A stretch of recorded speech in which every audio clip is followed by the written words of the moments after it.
Today I'm looking into building occurrences and symbology found all around the world. I'm going to start out with things that people mostly know about and things that might not have as much significance or examples. The topic of these star forts deserves a whole separate video, but I thought it was worth mentioning because they're built exactly the same way all over the world, and there's so many of them. These were supposedly built on sites with astrological and spiritual significance. Notice the very distinct three-pointed tips. It sure is interesting that architects and landscapers all around the world came to the same building plans. Was this by chance, or is there more going on here? It's wild this has been under our noses for such a long time, as have these so-called Capitol buildings. This is a parliament building in Thailand. Notice the two branches and the pillars before the top dome. This is the Palace of Argentina. Just like the last one, a row of pillars before the topmost dome.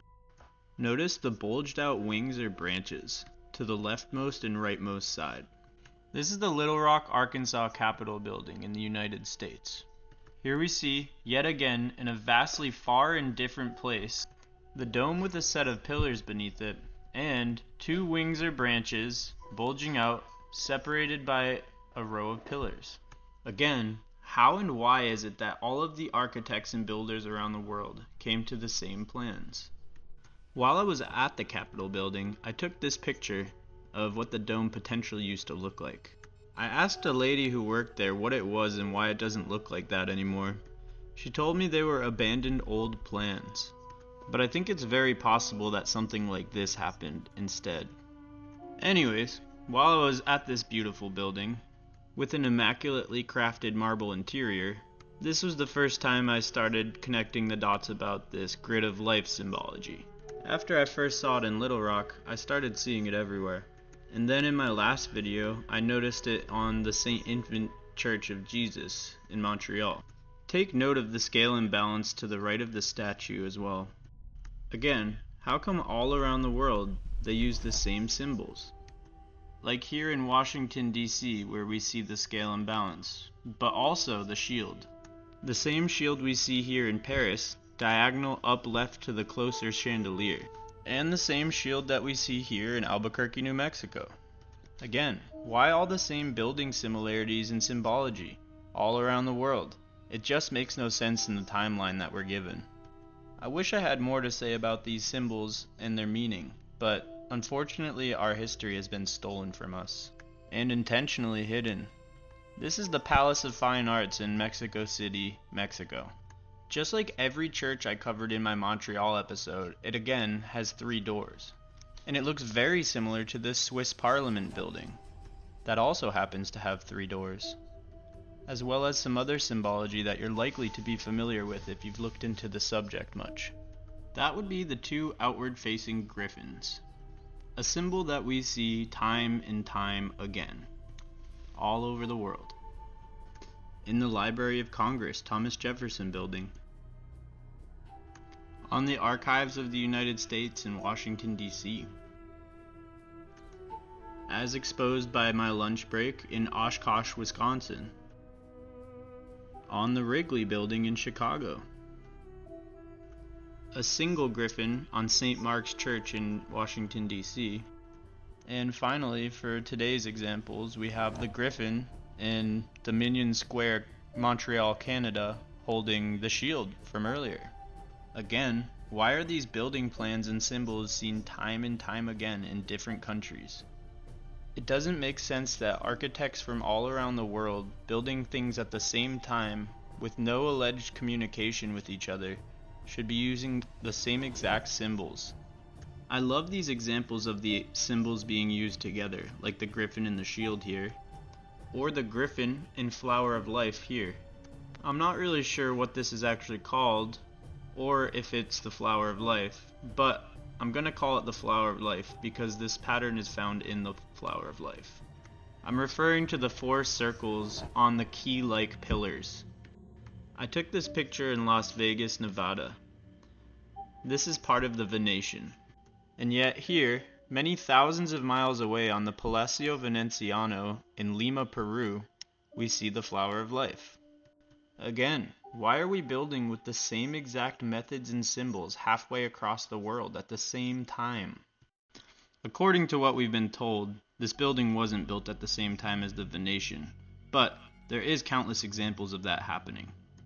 And here we have it again on the Cobden Hotel in the United Kingdom. This flower of life is a symbol that I've seen quite often, so there's no shortage of examples. And of course, what has come of this Cobden Hotel other than ugly, brutalist, uninspiring architecture?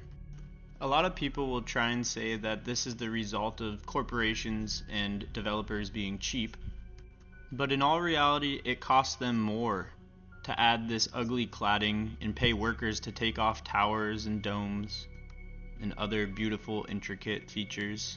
Also, you can notice here that the Cobden sign actually went right up over the flower of life. I don't know if that was intentional or not, but either way, it's pretty symbolic of what they're doing. Finally, for flower of life examples today is the Occidental Life building in Albuquerque, New Mexico. That's quite a ways away from the UK. I reverse image searched this, but still couldn't find where it was. Adding this to the griffin section would have really messed up my editing, so I'll just show this one last griffin example before I get on to something very cool and interesting. All of these artistic and architectural endeavors had meaning. Nothing was random or by chance. The existence of a creation implies a creator. Codes and sequences imply a coder. Just like it wasn't by chance that they decided to use the grid of life and the flower of life, it wasn't by chance they decided to use this pine cone over and over again. The pine cone follows the Fibonacci sequence, which is a type of code for the fabric of our reality. It also represents the pineal gland, which has long been thought to be a type of bridge between the energetic or spiritual realm and the physical realm. This hasn't only been represented by the Old World civilization that built our Capitol buildings and churches. It's been symbolized by countless cultures and civilizations for thousands of years. Cerebrospinal fluid, represented by milk and honey in the Bible, starts in the claustrum, or Santa claustrum in Old Latin text. It travels down the Pingala and the Ida, down the spine. It's said, given the right detoxified environment, this unspoiled milk and honey mixture can travel back up the spine and strengthen your connection with God. It's also theorized that this is why people were able to live so long in the Bible.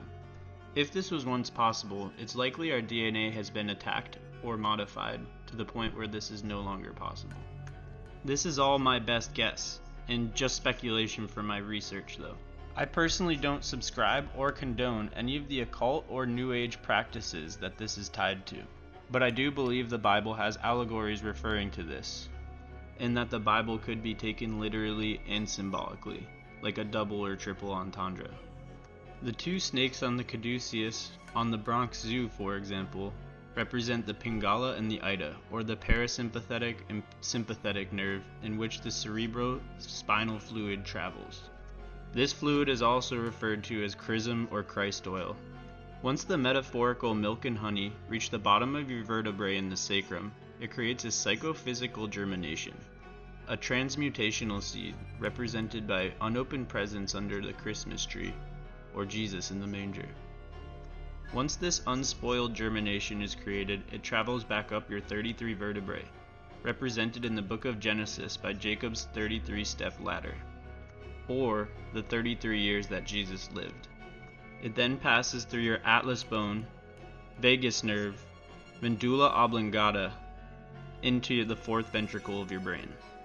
In between the medulla oblongata and the fourth ventricle is the pons, or in French, bridge.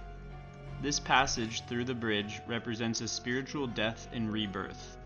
It represents Jesus on the cross, or a denouncing of a worldly and hedonistic lifestyle. This whole process is a microcosm of a set of spiritual events that were the macrocosm. Aiding and mastering this process is likely to lead to a wholesome and healthy lifestyle. This information has intentionally been hidden and suppressed from us by a group of people who seek to crush and control the human soul and mind.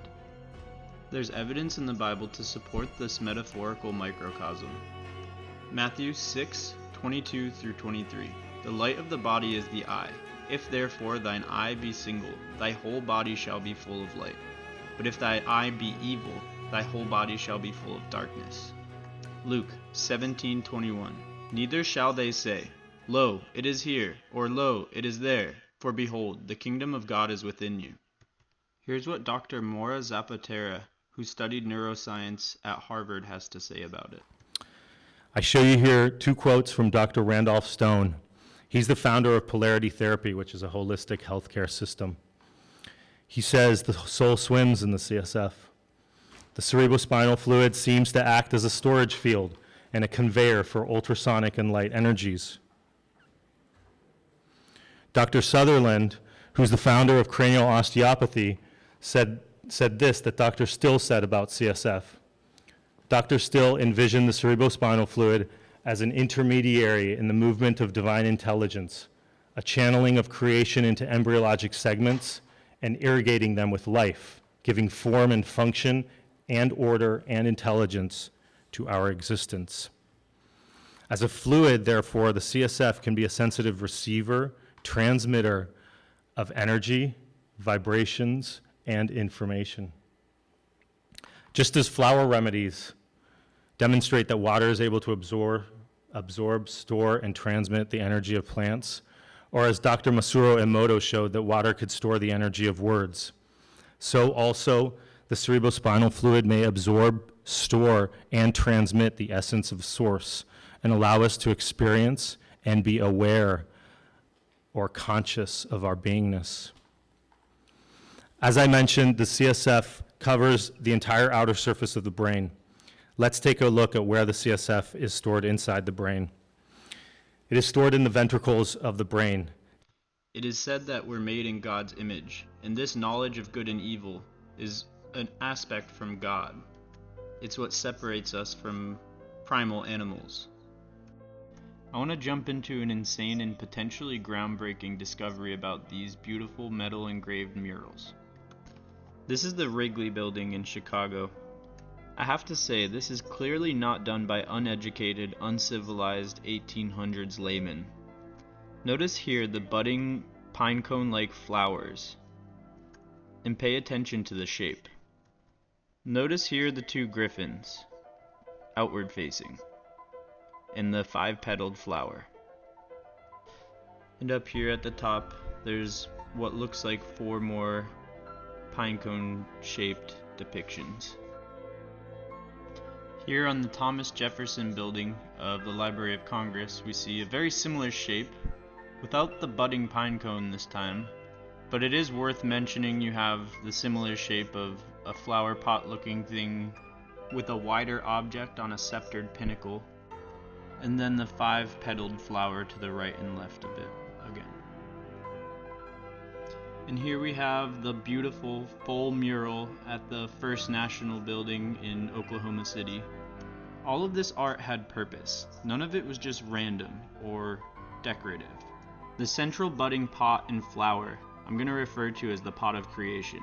Here we see swans and children coming to the pot of creation, potentially representative of the womb. And these beanstalk-like plants right here might look random or decorative, but I'll link a potential symbology in a few minutes. Here we have a peacock or bird with a pinecone or peacock feathers behind it, which clearly displays a type of sequence, code, or sacred geometry. Here we have a bull-like creature made out of plants and other creatures. And the same thing over here, but with an owl. This is the bull's eyes and its nostrils. And here's the owl's eyes and its beak. The peacock could represent a number of things. Some people say pride and ego, as if a peacock is flaunting its feathers, and others say the beauty of creation. If we go up the spine, the Pingala and the Ida, we see 2 griffins, which I speculate could represent soaring to glory or greatness. That is, the crucifixion, or desire to live in alignment with God's plan. Again, we have the pot of creation in between the 2 griffins, or birds. And here we have a very similar mural on the inside of the building.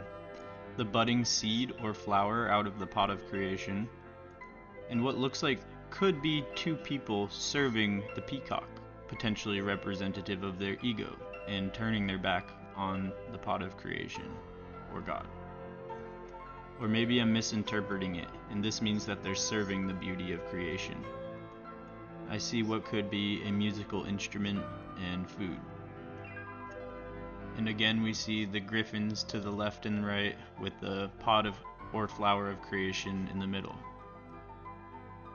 I love this side angle. It shows you exactly how deeply engraved and detailed this is. And I could never tell you why, but I absolutely love these light fixtures. Here we have a closer look at the bowl, its eyes and nostrils. And we can see that it's actually made up out of griffins and plants. This artwork is absolutely insane, the time and planning that must go into something like this. Or it's just divinely inspired. Here we see a very pine cone-like pattern under the pot of creation on the light fixture. And a goat's head. It's likely that a lot of these symbols and depictions were stolen and corrupted by the group of people who wishes to destroy and hide these buildings. Here's a nice side view of the topmost griffin. And this should really tie together why I was giving you all this context about the pineal gland and the cerebrospinal fluid. Here we have 33 vertebrae. I only counted the sections that were a V-shaped pot. And here we have the parasympathetic and sympathetic nerves, or the pingala and the ida. I counted the peacock, which I believe is representative of the sacrum, where the seed is. I would love to hear what other people's potential interpretations of this all is. As always, like it says in my bio, this is all just speculation, and I'm just doing my best to decode this artwork. But what I am fairly certain of is that this is not just decorative and random. Like I said, these 33 vertebrae were representative of the 33 years of life that Jesus lived, or the 33 steps to heaven on Jacob's ladder in the book of Genesis. And lastly, we have this potential connection with the beanstalk-like plant. These 12 swirls or buds coming off of it could represent the 12 cranial nerves or the 12 prophets in the Bible. I really enjoyed making this video, and I really would like to hear anyone's opinion and interpretation of all this. I'd also love to hear if anyone caught something that I might have missed. Well, that's all I have for examples today.